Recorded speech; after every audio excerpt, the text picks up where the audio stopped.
The smoke still rose from the valley when Evan Holt found them. He had been checking the northern fence line of his property on Taraxis 7, a backwater colony world where humans scraped livings from stubborn soil beneath twin suns.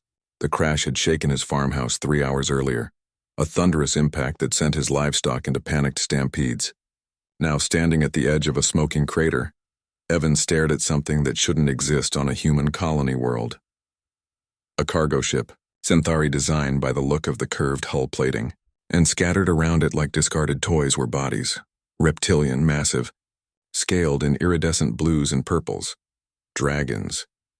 The Galactic Council had declared them extinct 2 centuries ago, hunted to the last for their almost magical bioenergetic cores that powered faster-than-light drives.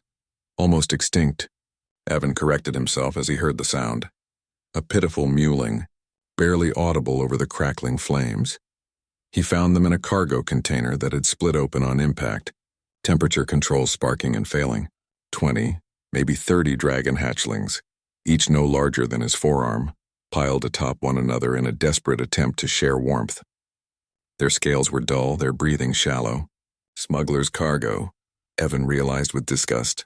Poachers who had found a breeding ground somewhere in the outer reach and were bringing their illegal haul to black market buyers. The ship's crew hadn't survived the crash. These hatchlings wouldn't either, not without help. Evan Holt was a practical man. He knew what the smart decision was. The Galactic Council had enforcement protocols. If anyone discovered he'd interfered with contraband even to save lives, he could lose everything. His farm, his freedom, possibly his life. The Council didn't forgive those who meddled with dragon-related crimes. He looked at the pile of dying hatchlings and made his choice. Impossible never stopped a human before, he muttered, removing his jacket. The smallest hatchling lay at the bottom of the pile, barely moving, its translucent scales catching the firelight. Evan carefully extracted it, expecting resistance, perhaps a bite from needle-sharp teeth. Instead, the creature's golden eyes opened and regarded him with something that looked like hope. "Hey there, little one," Evan whispered. "Let's get you somewhere safe." The hatchling made a soft chirping sound and pressed against his chest. Over the next 6 hours, Evan worked like a man possessed. He converted his largest barn into a makeshift nursery, rigging heat lamps and humidity controls from his greenhouse equipment. He lined the floor with thermal blankets and straw. One by one, he transported the hatchlings from the crash site, cradling each one with the same gentle care he'd use with newborn calves. The smallest one, the first he'd saved, never left his side. When he set it down, it crawled back to him. When he worked on the others, it watched with those intelligent golden eyes. "You need a name," Evan said as he prepared a nutrient slurry based on research files he'd hacked from a xenobiology database. "Skyle, how's that sound?" The hatchling, Skyle, chirped and nuzzled his hand. By dawn, Evan had 27 living hatchlings. 5 hadn't made it. He buried them in the north field, marking each grave with a river stone. The real work began then.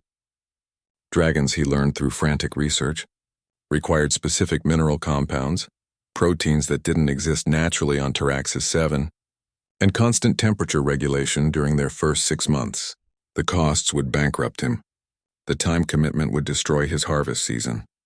And every day he kept them alive was another day the Galactic Council's enforcement drones might detect biosignatures that shouldn't exist. Evan Holt didn't care. He sold his harvester, his backup generators, even his late wife's jewelry, the last pieces of her he'd held on to.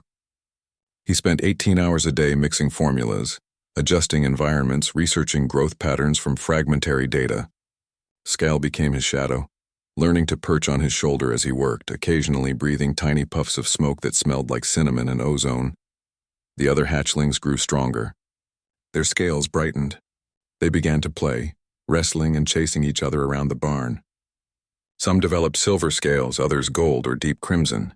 Skyle remained the smallest, but also the smartest, learning to mimic Evan's patterns, bringing tools when he worked, even attempting to copy human words in its chirping vocalizations. 3 months passed. Then 6. The hatchlings grew from forearm size to the size of large dogs. They learned to fly, filling the barn with chaotic aerial acrobatics, and Evan's resources ran dry. He was sitting in his kitchen, staring at a bank account showing zeros when the door opened. He hadn't locked it. What was the point anymore? A Xanthari enforcer entered, plasma rifle raised, followed by 3 council peacekeepers. Evan Holt, you are under arrest for... The enforcer stopped. Scal stood in the doorway to the barn, now grown to the size of a small horse, scales gleaming like polished silver. Behind him, 26 other young dragons emerged, their eyes reflecting rainbow colors in the morning light. Fascinating, breathed a new voice. An elderly Xanthari scientist pushed past the enforcers, her sensors scanning rapidly. These specimens, they're healthy, thriving. Do you understand what you've done, human? Evan stood slowly. I saved lives that deserved saving. You've preserved a species the galaxy declared lost, the scientist said, her voice thick with emotion. We've been searching for breeding populations for decades. The genetic diversity here, she turned to the enforcers. This man is not a criminal. He's a hero. The lead enforcer lowered his weapon reluctantly. The protocols will be amended, the scientist said firmly. By council decree, if necessary. I'll make certain of it. Scal walked to Evan's side, pressing his scaled head against the farmer's leg. The other dragons gathered around their human, forming a protective circle. Why? The scientist asked quietly. You knew the risks. You lost everything. Why save them? Evan Holt looked at Scal, remembering that first moment in the crater, those golden eyes filled with desperate hope. He thought of every impossible choice humanity had ever made, every time his species had chosen compassion over convenience, courage over caution. Because someone had to, he said simply, and impossible never stopped a human before. The scientist smiled, pulling out a communication device. Then let me tell the council about the human farmer who did the impossible. And perhaps, Mr. Holt, we should discuss funding for a proper dragon sanctuary, one where a humble farmer continues doing what he does best. Scal chirped, a sound that now resembled a laugh, and small puffs of silver smoke drifted toward the ceiling. Evan Holt smiled for the first time in months. Sometimes choosing the impossible was the only choice worth making.